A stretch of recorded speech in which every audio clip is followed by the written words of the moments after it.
Assalamualaikum warahmatullahi wabarakatuh.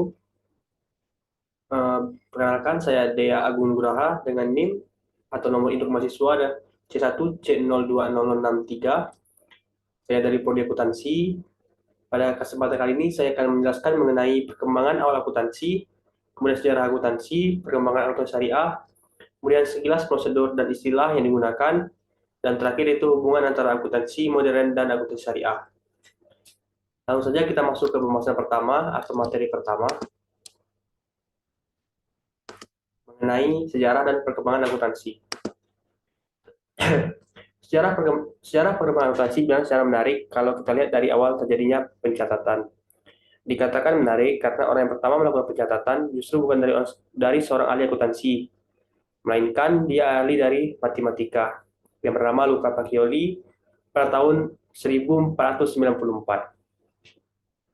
Awal pencatatan dimulai dari adanya dua kegiatan yang penting yang dilakukan oleh para bangsawan saat itu. Kegiatan tersebut ialah pencatatan penarikan pajak atau pendapatan sewa dan kegiatan pencatatan perjalanan perdagangan per satu kali jalan. Kita masuk ke sejarah dan perkembangan akuntansi syariah. Pendeklarasian negara Islam di Madinah pada tahun 622 Masehi bertepatan dengan 1 Hijriah. Didasari dengan konsep bahwa seluruh umat muslim adalah bersaudara dan tanpa membeda-bedakan dari segi apapun. Sehingga kegiatan kenegaraan dilakukan dengan saling kerjasama. Hal ini dimungkinkan karena negara yang baru saja berdiri tersebut hampir tidak memiliki pemasukan maupun pengeluaran. Karena itu Rasulullah Shallallahu Alaihi Wasallam bertindak sebagai kepala negara, ketua Mahkamah Agung, mufti besar dan panglima perang tertinggi serta penanggung jawab administrasi negara. Bentuk kesekretariatan masih sederhana karena baru didirikan pada akhir tahun ke-6 Hijriah.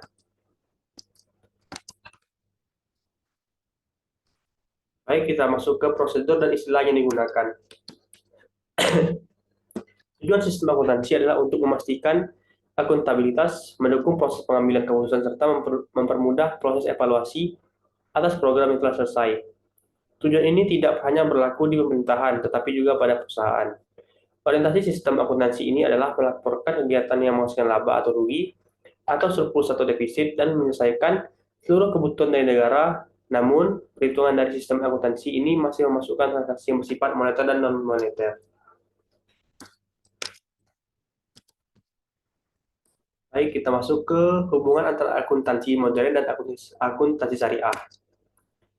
Hubungan akuntansi modern dan akuntansi Islam, perkembangan ilmu pengetahuan termasuk sistem pencatatan pada zaman dinasti Abbaslah.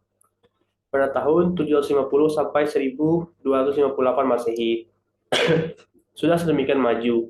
Sementara, pada kurun waktu yang hampir bersamaan, Eropa masih berada dalam periode The Dark Age, atau dari sini kita dapat melihat hubungan antara Luca Pacioli dan akuntansi Islam. Pada tahun 1429 Masehi, angka dilarang digunakan oleh pemerintah Italia.